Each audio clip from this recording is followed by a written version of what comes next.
Those 4 things every single time, if you can really hit those 4, it will explode. If you just collected like 100 infographics off of LinkedIn and mapped this framework onto those infographics, it is like pretty predictive on how well they will perform. 99% of the feed of even like people who are very successful businesses and services and all that thing, but they make the hook a thesis statement. Yeah. That is like the fastest way to kill your post. No one will read it because you just said everything in the hook. Hi, thanks for having me. Thank you so much for joining me. Of course. So Vincent Pierri helps turn your expertise into viral infographics. I don't know if you out there have ever tried to create an infographic. I know I have. It's tough, but he knows what he's doing, and hopefully we'll learn today how to do them well ourselves. We'll be showing some examples of what to do, some things that work really well, things you can do, hopefully do yourself. Especially if you are trying to grow your LinkedIn, graphics are the way to do it, especially if they're great infographics. So thanks so much for being with me, and let's go ahead and dive in. Before we get into the infographic stuff, though, I saw that you were a pastor. Is that true? Are you currently a pastor, or is that something you did in your past life before all the LinkedIn stuff? I stepped out of the pastor thing in November of 25. So just Okay, recently. recent. Very recent. Yep. The plan is likely to go back to it at some point. This LinkedIn thing, it's funny because people on LinkedIn obviously know me from LinkedIn, but I've been the pastor guy for, I don't know, like 20 years or something, 19 years, something like that. So yeah, that has been sort of like the main focus of my life for a long time. I'll probably go back. I needed a break anyway, and I started the LinkedIn thing on the side. So just kind of the timing worked out that I could step away for a little bit and have something, to sort of pay the bills in the meantime. The sort of big question is assuming I do go back, when I go back, what will those two things coexist? You know what I Yeah. mean? Now that the LinkedIn thing is like more of a legitimate business, how will it work together? Will it work together? So there's a lot of unknowns at the moment. But yes, long answer. But yeah, I was a pastor, currently taking a break, will likely go back. Well, I think that's awesome. And I was just curious, were they related in any way? Like, did what you were doing in that part of it, like, did that, some of the learnings, like, apply? Like, how did you get into doing infographics in the first place? Yeah. So I don't know if you knew this, but my first business on LinkedIn was not infographics. Did you know that or no? Do you only know me from infographics? I've seen you on LinkedIn, and I've known you recently for infographics, but I knew that there was a pivot, but I can't remember what the previous All thing good. was. All good. Yeah. So I started as a public speaking coach. So I was posting infographics. Okay. Yeah. So I was posting infographics essentially on how to get better at speaking and largely about like how to write content for public speaking. So that was sort of like what I brought from the ministry world. Just, the average founder is going to speak maybe once a quarter at like an all hands, maybe a couple times a year for some kind of conference. But any old pastor is speaking every single week. They have to write a new talk every single week to give to the same people every single week. So you have to write a brand new 40-minute talk every week. And I was a pastor of a larger church, so I did not know most of the people there. So they don't like show up because they're buds with me. They only show up if they like feel like they're getting something out of the content. So yeah, it is like the biggest public speaking grind on the planet is being like the pastor of a larger church. So I took a lot of that learning on how to create content fast that gets people really engaged and like applied it to the business world. I didn't really know if it was going to work, but it did work pretty well. So I was doing that while I was pastoring for like a year and a half. I love that. coaching I mean, public you don't tend to think those worlds would collide, but I think that makes a lot of sense. And it's so natural that you were like experimenting with visuals to kind of, I guess, Yeah. to promote your public speaking service, and you found that worked. And so you've grown your following to, you're over like 30K now. By the time this podcast comes out, it'll probably be even more than that. And it only took like a year or so, for you to grow, because you would say primarily due to infographics or these visuals that you were doing? Only from the infographics. I pretty much only posted infographics the whole time. Okay, so I've tried to do infographics, and especially with AI, I guess you can do images. But what do you think what was it about your graphics that you were doing like that really made them have such an impact? Because I think a lot of folks struggle with that, and that's gonna be the topic of this conversation, but, like, what do you think you were doing differently that really made them stick? Yeah. So this is like something I'm sort of on a quest. Like, I think I might have a different answer for this a year from now, if assuming I'm still doing the exact same thing, because everything I was doing for public speaking was I was making all these graphics largely based on intuition, right? What do I like think is going to perform well? What do people want to hear? What's going to add value? As I've now been working with other people, helping them get their thoughts into viral infographics, it is more like now I'm trying to build the framework for viral Yeah. infographics for founders, you know what I mean? And that feels a little bit in process. Like there are literally clients I signed a month ago and onboarded them with one way of thinking. And a month in, I'm like, hey, we're going to change that a little bit because I'm like learning so much as I go, like what actually makes them perform. But basically, I would say it was not really like at first I thought I must just have really good insights on public speaking, but it really was not that. What it comes down to, I think, is essentially four things. They're gonna sound very, very basic, but if you scroll, if you just collected like 100 infographics off of LinkedIn and mapped this framework onto those infographics, it is like pretty predictive on how well they will perform. So the first one, the graphic has to be solving an actual pain point. So it has to be related to a problem that people are trying to solve, and it has to promise that the outcome will be solved, and it has to give them a path to solving that outcome. There are a lot of infographics that don't even hit that. Like, for example, there are a lot of infographics that are just like sort of marketing a problem, like here are the 10 things wrong with ghostwriting, or here are the 6 things, like here's why blah blah blah blah blah doesn't work, and it'll be an infographic, but it's not leading with an outcome. It's like leading with a problem. It's not like based in solving a pain point. So that's the first one. I'll try to go through these quick. So solving a pain point is number one. The second one is it has to be something they can take action on immediately. So a set of information that's not like, okay, that's helpful, but it's too high level or it's too abstract. It has to be like, I could print off this infographic and actually use it right now to do something that will help me achieve this outcome. So pain point, immediately actionable. It has to be a slightly less saturated solution. So if it's the exact same solution that people know works, but it's exactly the same as what everyone else is saying, it will not perform. So less saturated. And then lastly, high density. And this kind of goes along with the actionability, but it's a little bit different. The density meaning people can look at it, skim it, get the basic idea, but there is too much information to fully internalize it in one setting. So you have to click save. The saves are what drive the virality most of the time. So again, very quickly, I love that. real pain point, immediately actionable, less saturated, high density. Those four things every single time, if you can really hit those four, it will explode. And there's different places we can go on this and like why that works well and other things, but high level, those are really the four. Well, I want to see some of these examples because I have questions on like how do we create them then, but you just went through a great framework. So I would love to see a few examples so we can like see what this looks like in practice. Yep. And you told me that you might have one example of like a flop kind of infographic. So we might get a good contrast if you could share that as well. Love it. This is Marketers Do Coffee, right? Yes, it is. You know, it is 10 p.m. here. I would be drinking coffee, so I'm going to cheers you with my invisible coffee right now.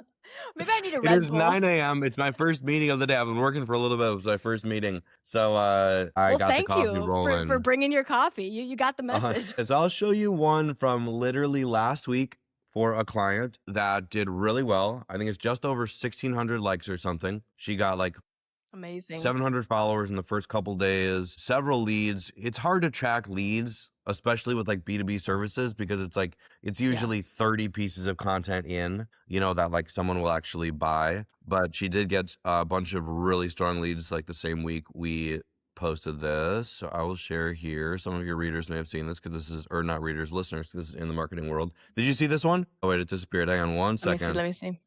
For all my,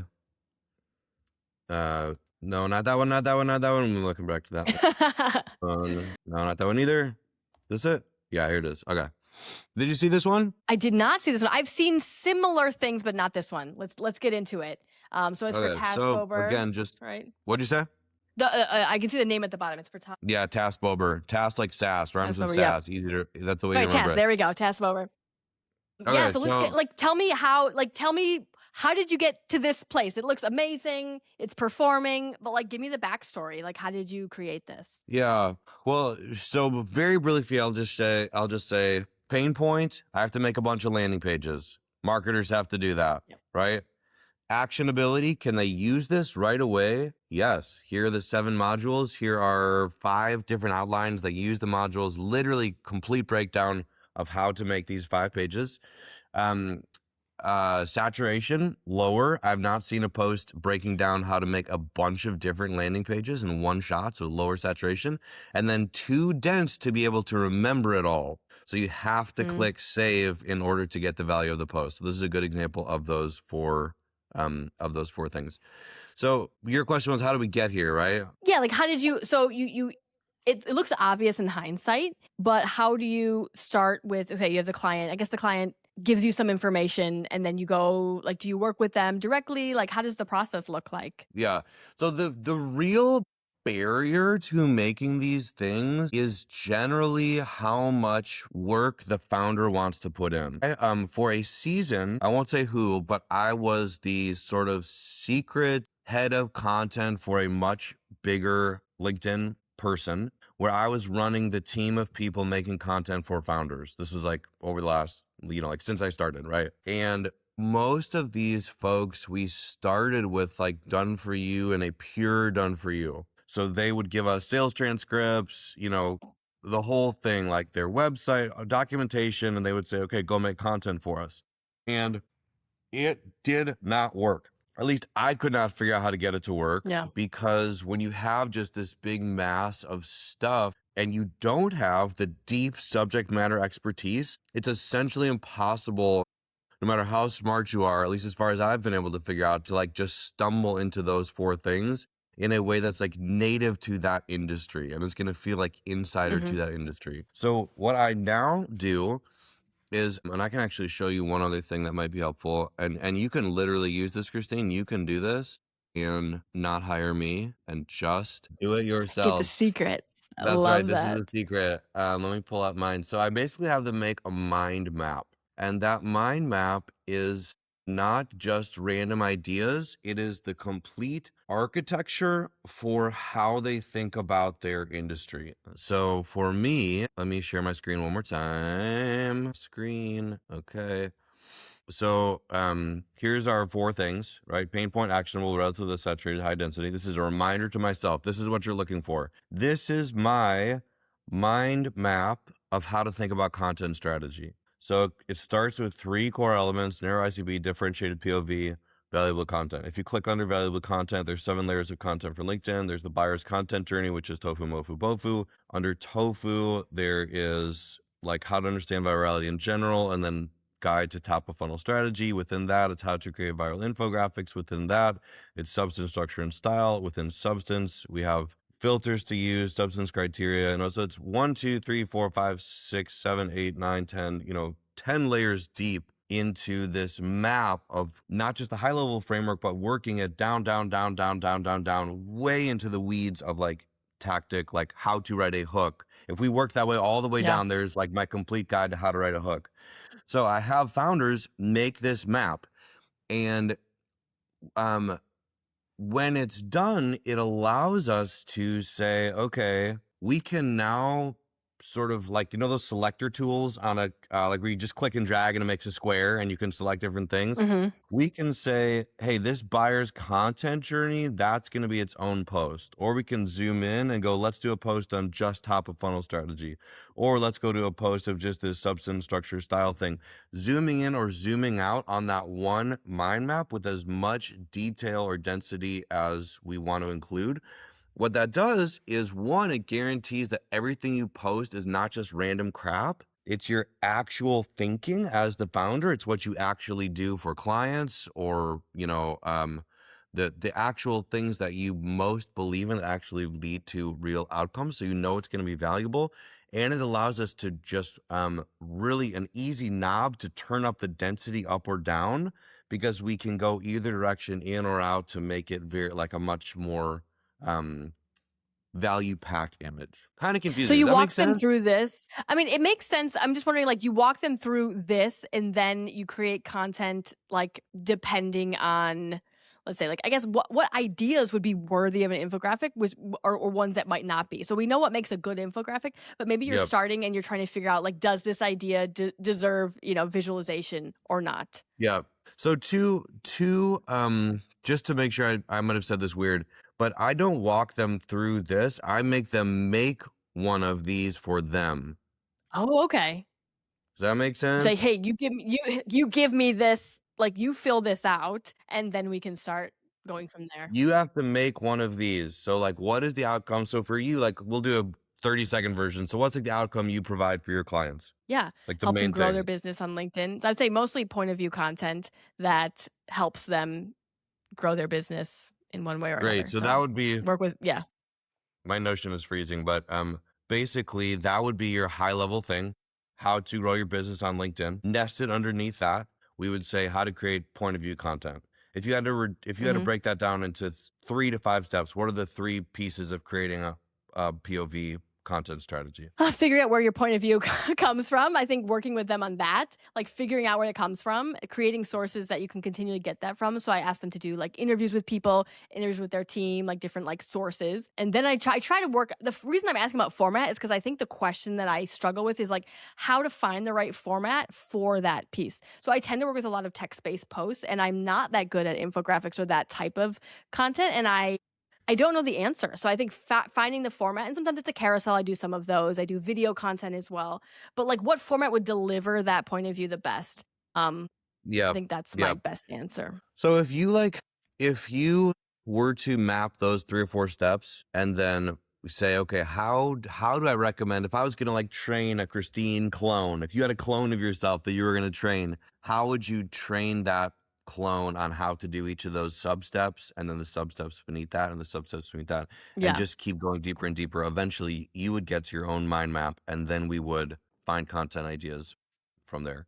Were you asking like interesting. how do you Yeah.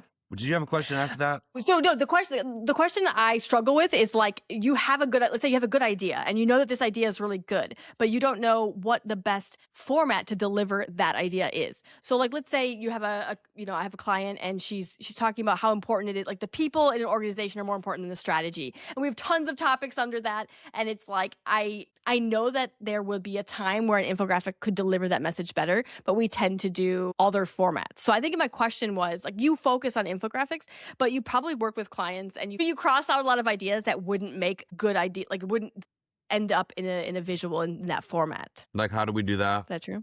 Yeah, like how do you decide the ideas most worthy of an infographic? Yeah, it really does. So after the mind map's done, we kind of just skim and scan for those 4 things. High Okay. pain point, those 4 things, and we just look for them. I will say, a lot of my clients want to do POV post as an infographic. Why you should care more Maybe about it's this? because I focus more on that, so I don't have as much of the like your thing is actionable, and I think point of view posts aren't really actionable.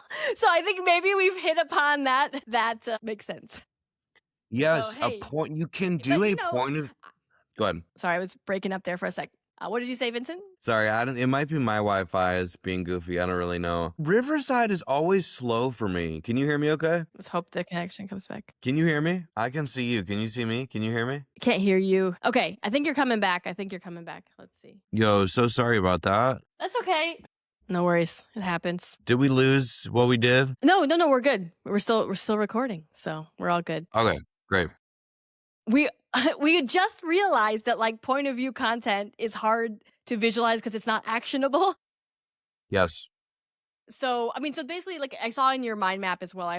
There's the value content, the stuff people get value right away, and those are things. Like, a lot of the carousels I do fit into that category, but like then there's the point of view stuff. Those are the 2 things that tend to go viral. Those types, and I guess you break down the clients' content into those buckets. And so if it's under that bucket, it can become an infographic. If it's under the bucket of value, I guess, is that like generally how you break it down? Because that's how in my mind it is. And I just don't spend enough time on value content, I guess. Yeah. So a few things on this. Yes, I will say a very well, even a very well done infographic that just like explains a point of view tends to not perform as well because people kind of get it. There's no need to click save. They're not going to immediately take action. However, I will say what can be very powerful is, so if you have a point of view of like some kind of contrast between this way and that way, if you create an like a actionable deep dive infographic on the good way, but make the text post just the POV Mm-hmm. or largely POV, the accompanying text post, that can be like a magnetic combo Yeah. because the image drives the saves because the people who want to take action will save it so they can use it. But the controversy of the POV in the text post will drive the comments. Yeah.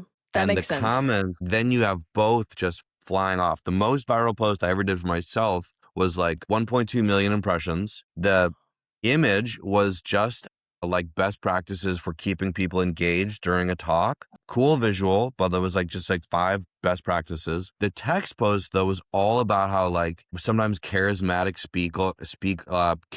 people are very boring speakers and shy people can be very compelling speakers, and people went nuts like on both sides. All like the charismatic people were like, no, you have to be like, you have to have a strong personality, and all the shy people were like, thank goodness, like someone's speaking up for me. So that would be one thing maybe for you to think about is like, can you get some really executable, actionable stuff on whatever you recommend for your point of view, and then Yeah. just put the point of view in the text post. That makes sense. You said you have an example of a post that didn't do as well. So like we're talking about maybe POV doesn't work as well as infographic, but like what is the example that you can share? Maybe another thing that you thought might work as a visual, but it didn't. Yeah. This is what something I just hate myself for is because I will post things and I'm like, this breaks the framework. But I'll just do it and see what happens. And then I'm like, Okay, wow, it show didn't it work. to us. Show it to us. Yeah. So I did one yesterday and I posted it and I thought, this is not going to work. And it didn't. I mean, work is relative. Like it got like 150 likes or something, but at least 200 or 300 for what I'm selling. Like I have to be Mhm. hitting that very consistently myself, or people are like, what are you even talking about? Yeah. So this was the post, how to turn expertise into viral content. I saw someone do a similar format on a different topic and just basically stole it, which I don't know the law suitability of that. So far, I haven't seen anyone get sued The for that. laws of LinkedIn. Laws of Yeah, the LinkedIn will laws of get them. LinkedIn. But Okay, basically, so it is yeah, why do you think this didn't work? What you said it broke the framework. so pain point there. Yeah. People want to turn expertise into viral content. Ability there. It is literally 1, 2, 3, 4, 5, 6, 7 steps you can run, 8 steps you can just do yourself. Duration, I think, is pretty low because just less people are talking about it this specific way that I have been, but the density was not there. It's You too didn't need to save it. skimmable. Yeah. It's not enough need to save it. You skim it and you go, oh, I get it, and I'm done. So like this got 2.6% save rate. So that's 2.6% of impressions. Mhm. So for every 100 people who saw it, 2.6% saved it.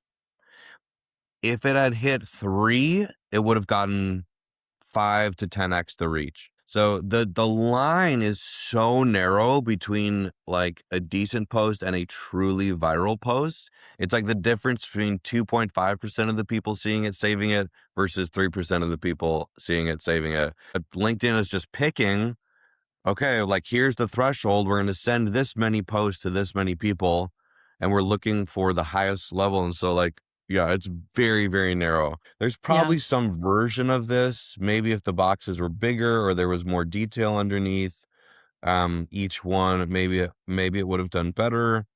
But yeah, it did not. Didn't Did it. perform. Okay, let's do one more good example, and then I want to go into like how you actually create these. Can you share Okay. one more? Well, we'll end on a positive example. Um, Yeah. Yeah. So this, oh, not that one. This one, we already did that one. No, not that one either. there we This one did go. well. I think it's like 35,000 impressions, 500 likes or something. This was from last week. So this is essentially sort of saying there's 7 kinds of content, from really abstract, outcome oriented, big picture. There's POV, level 2, right? Mm-hmm. Strategic framework, step-by-step guides, tactics, and micro execution. So we're going from the highest level. This is essentially a visualization of the mind mapping process, right? So, and then it has the guide over here that the stuff up here is going to be the slowest growth, but it's what wins over the decision makers. As you go down, growth speeds up, wins over the champions. The fastest growth is going to be down here, the most actionable stuff. So I think this one, again, because it hit those 4 things. So I keep saying them again and again. But pain point, everyone's trying to figure out content strategy. Can we immediately act on this? Yes, because it's a framework, but then it's all these little details also of what represents each one. So you can say, do we have our strategic content? Do we have this stuff? Do we have this stuff? Do we have this stuff? Let's go map that out.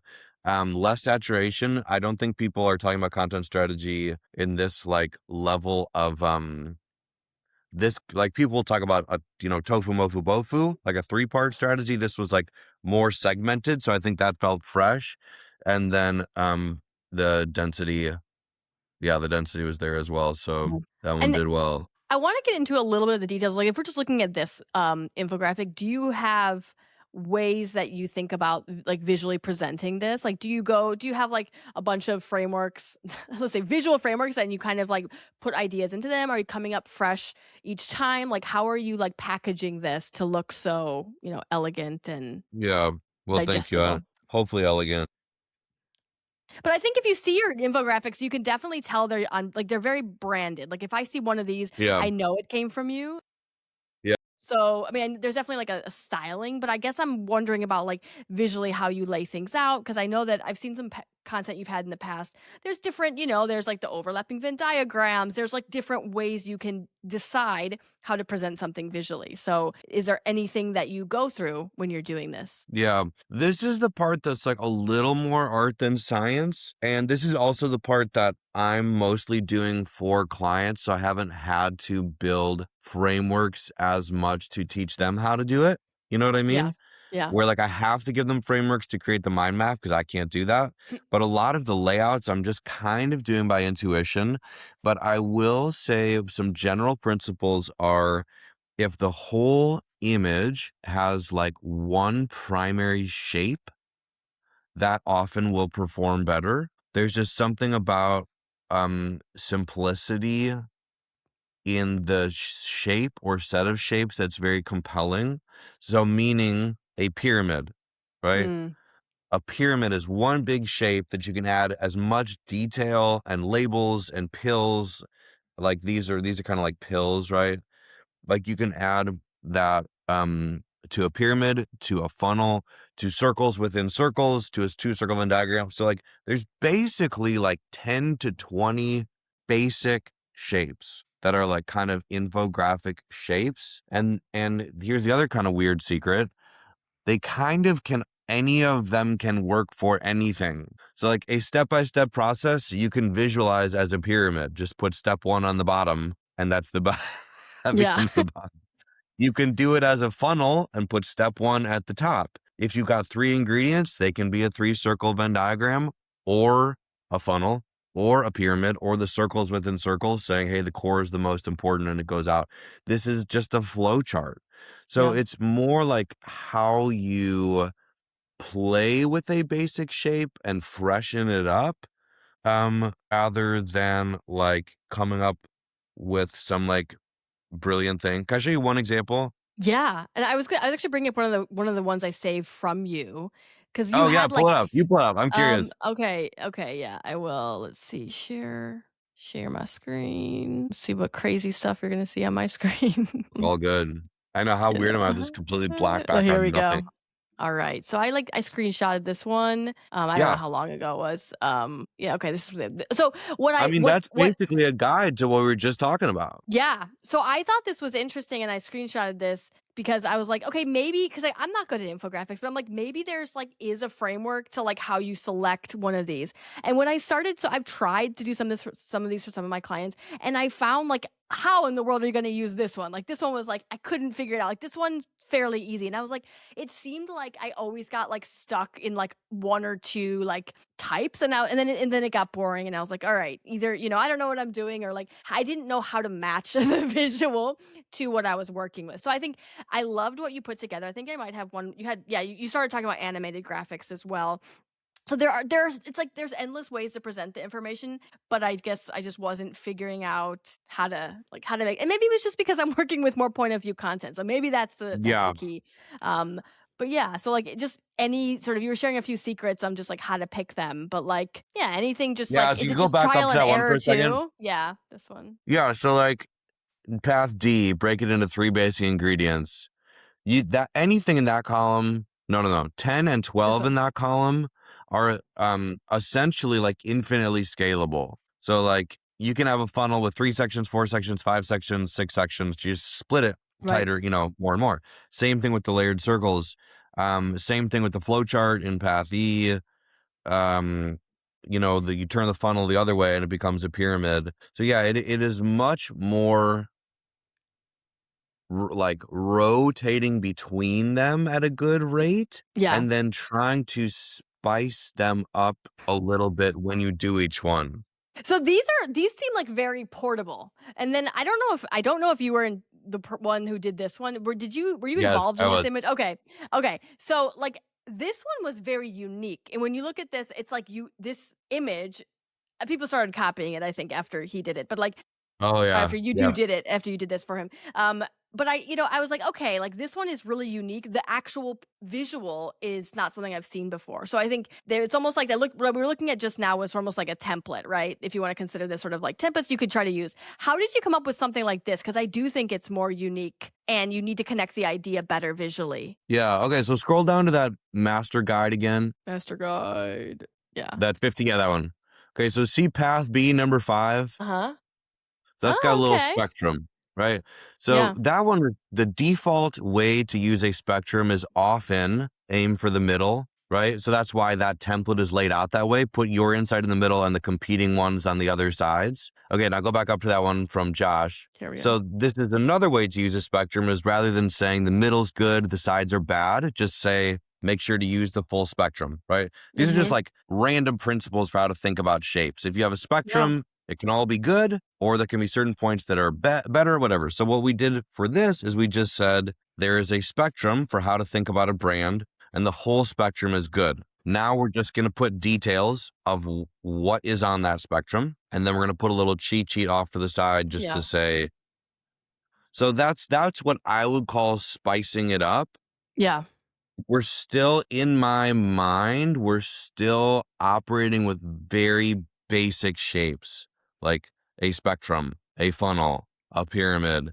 Mm-hmm. And then it's just how we play with them to make it more interesting. Well, I think the thing, you make it sound easy because obviously this is your thing. This is it's not it's simple, but it's not easy. But I will say, like, a thing that comes up over and over again is you need to have that true deep understanding of like your audience, the narrow ICP, what they care Yeah. about, like all that mind map goes in. Like you can't start at this infographic like I want it to look like this and then like work backwards to like you need to have the you can't like smash something into a visual.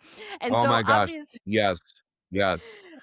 I like this one got ripped off so many times and most yeah. of them flopped. Yeah. And they'd always tag me. They'd be like, hey, I did this thing. And it's fine. I'm like, not even saying they shouldn't rip it off. Like, I just showed one I ripped off, but it Yeah. did not perform because the value wasn't there. Yeah. The visual itself is worthless. The thought container, any container, if you have a container and you put like, stale milk in it, it can be the greatest looking glass in the world, still stale milk, Yeah. So, or you can put something really tasty in the exact same glass and it's good. So people think it's about the visual. It's really not about the visual. It's really about those 4 things and the value, and then just coming up with a uh, interesting way to portray it. It And does so have to be interesting, Like, it Yeah. can't just be because a lot of people will do just text in boxes. Here's my 4-step process. Box 1, label, description. Box 2, and they're like, "This was so valuable." I'm like, "Yeah, but that literally looks so boring," you know? So it has to have that big basic shape somewhere, but then it's really about the value.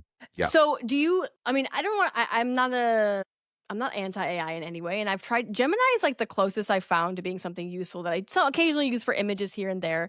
But I think like it's just like with anything with AI, like if you put garbage in, you're gonna get garbage out. But like do you think that there's a can AI do infographics? Like have you used it in what ways you use it? Because I think people always ask me, well, what, why can't you do that for visuals? Especially in my process, the hardest part to automate, I think, is like the video editing, the image editing. What do you say about that when it comes to visuals? Yeah. So, like, pretty much every week, someone will send me an infographic they made with AI, and they'll say, "Look at Yeah. this. I made it with AI." You just get DMs full of like random, hey, look what I made. Yeah.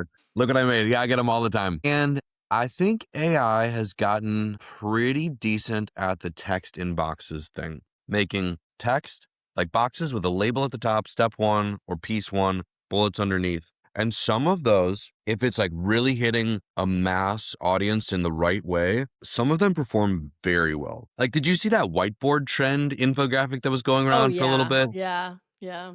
I can because we spend too much time on LinkedIn, so I see it and I see it everywhere, and I'm like, and Yeah. yeah, Yeah.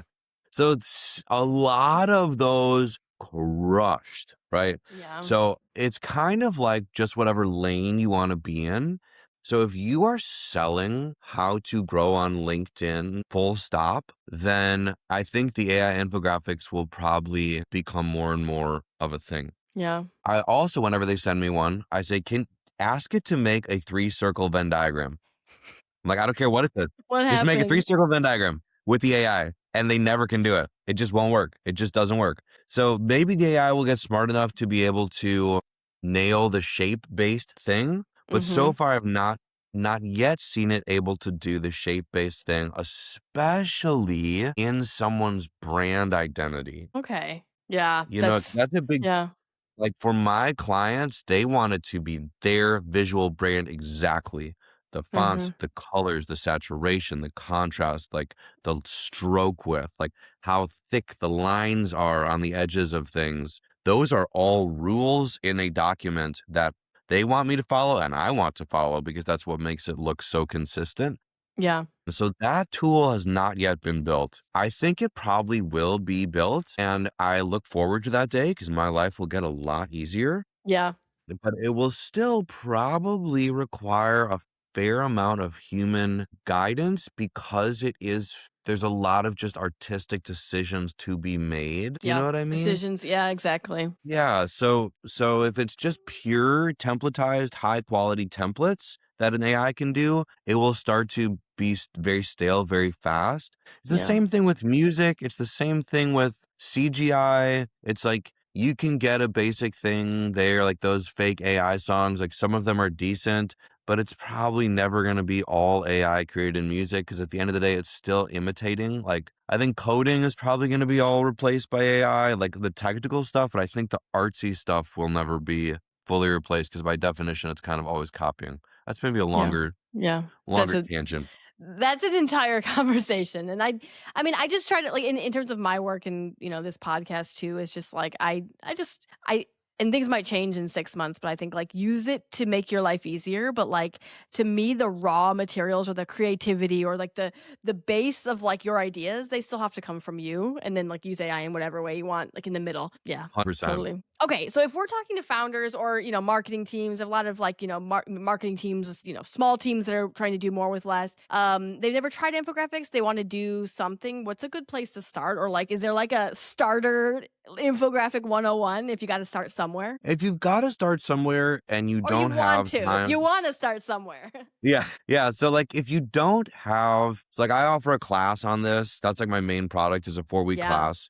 If you don't have time to do the class, probably the most like stumble your way through it process would be to find an infographic someone else did with some kind of basic shape and then say, how can I put my thoughts into that template? Similar to, I was everyone ripped off that one.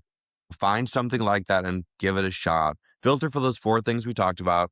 But Yeah. it is a lot to think about at the beginning, like the mind map, which shape to choose, making it look really nice, brand, like becoming kind of a graphic designer. It's a Hmm. lot to think about. So that can be like a good first step. Is like just copy somebody else's. It's like if we were going to open a restaurant, if you're going to open a restaurant, Christine, and you served a cheeseburger, no one would be like, you're ripping off people who serve cheeseburgers. It's like everybody serves cheeseburgers, right? So Yeah. you can serve a 3-circle Venn diagram, and no one has the right to say, Christine, you stole that 3-circle Venn diagram from someone else. Like, no, that's a universal thing. No one owns the funnel. No one owns a Yeah. pyramid. No one owns these things. So go pick a basic shape that you saw someone else do, put your own thoughts in there, and Give it see a what shot. happens. Yeah. Give it a Do shot. you, Give it a shot. I'm curious, are you like, I noticed you doing a lot of, do you say GIF? I guess I do say GIF myself. I don't know. I There always isn't, say GIF.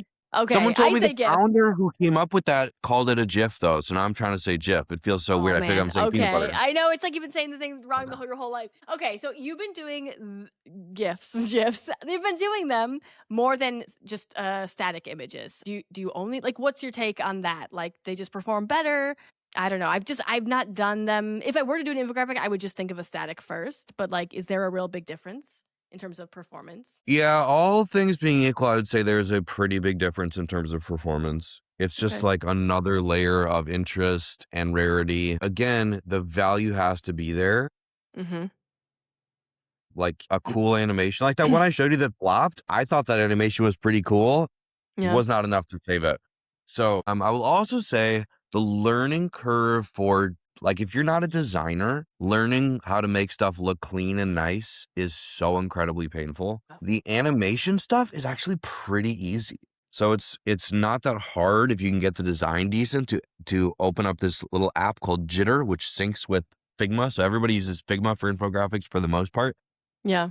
Syncs with a plugin called Jitter. The animation, like that one that I showed you that did 1,600 likes or whatever the other day about the landing pages, that Yeah. visual, I had one of my designers make it for that client, but she probably spent 2 hours on it. The animation took 7 minutes, Oh wow. just in and out. Yep. Yeah. So I think like good design, good design is the key. I guess maybe I overthought the animation aspect of it as being like too difficult, but I think the core of the image itself, it sounds like you spend most of the time there. And then jitter, that's a good one to know if I get brave Yep. enough to do more Yeah. infographics. Come on. I I love it. will, I will, I will. All right. Is there anything else you want to share with me, with the world, with the marketers out there? Anything The they last want thing them I to will know? say is, so I have this class. It's 4 weeks. We spend 3 weeks on everything we've talked about so far, and then we spend an entire week basically on hook writing Oh, I for the like it. text for the Yeah. text post. Yeah. So this is the other kind of like secret of the whole thing is like if you have the perfect infographic and you don't write a good hook in the text post, it doesn't even matter. Doesn't Yeah. even matter because most people will read, they'll scan the infographic, and then they'll read the text post, then they'll go back to the infographic. So like you have to actually also get pretty good at hook writing and decent copywriting, like for that text post, like the punchy, skimmable, Yeah. scannable, sort of like cliche LinkedIn writing is still my number one recommendation for those text posts for infographics. And Yeah. the thing I'll say about hooks is like this is the mistake everybody makes. And when I say everyone, I literally mean like 99% of the feed of even like people who are very successful businesses and services and all that thing, but they make the hook a thesis statement. Yeah. Here is a summary of this post in the first 2 lines. Here's my strong opinion in the first 2 lines. That is like the fastest way to kill your post because the people who kind of already agree, they're like, yeah, that's what I think. I don't need to read that anymore. I don't Yeah. need to read that anymore because I kind of already agree. The people who don't agree, most of them go, I don't know, I don't agree. Same way with like people don't like your algorithm is always only filled with people who agree with you politically. It's like not the people who disagree with you. Like we all get in an echo chamber with politics. We get in an echo chamber with everything. So Yeah. everyone's like, here's my POV. Here's my thoughts in the hook. I'm like, dude, no, now no one will read it. because you just said everything in the hook. So like you have to have the hook be like, I have posted so much content on how to write hooks, and we can link to some of that if you want to, but like Yeah. it's got to be, here's an outcome you're after, and then here's some kind of like tease of how this post will help you get to that outcome. Here's what you're after. Here are 3 steps you're going to learn. Here's what you're after. Here's why most people get this wrong. Here's what you're after. Here is the dynamic you have to pay attention to, and hide the POV of the post, hide the value of the post beneath see more. And don't Yeah. even have it be the next 2 lines. I try to go 5 or 6 lines in before I actually tell anybody what to do. 5 or 6 lines in of just drawing them in, hook. I mean, people are like, it's clickbait. I'm like, heck yes, it's clickbait. Like, We're in what the are we business trying to do of it. here? Yeah, what are we doing? What are we doing if we're not trying to get people to read our stuff? Like, it better be clickbait because you're competing. It's like, it's getting more saturated. People better, you better figure out how to get people to want to read your stuff. So anyway, long rant there, long sermon there. Still got that sermon gene. Still got that sermon gene from the old days. But yeah, It's never going to go that's my last away. thing. I'll say is get really good at I love it. infographics. Yeah. I learned a lot. I'm gonna get brave and try to do more infographics. It sounds like you have some designers you work with. Maybe I need a designer because I am my own designer. I work with someone part-time, but I think of design as sort of the area that you have to spend a lot of time in. But with your framework, at least I feel more confident that if you have those 4 things in an infographic and you've done the mind map and everything, it's worth putting the time in because you'll get something that performs well. So I think that's definitely what I've taken away from this conversation. Good. Yeah.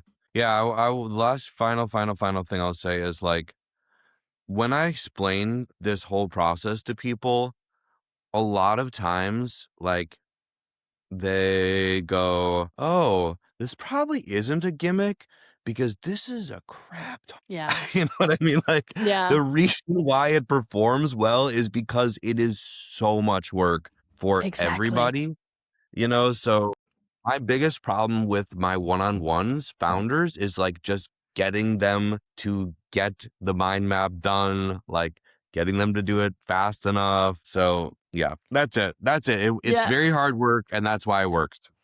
I would say someone was asking me about my business and like, what are the hard parts? And and I think honestly, the hardest part is like working with real people. And that part's never going to go away, as in like, you have to get people to buy into what you're doing and give you information. And like, even with AI, like, yeah, cool.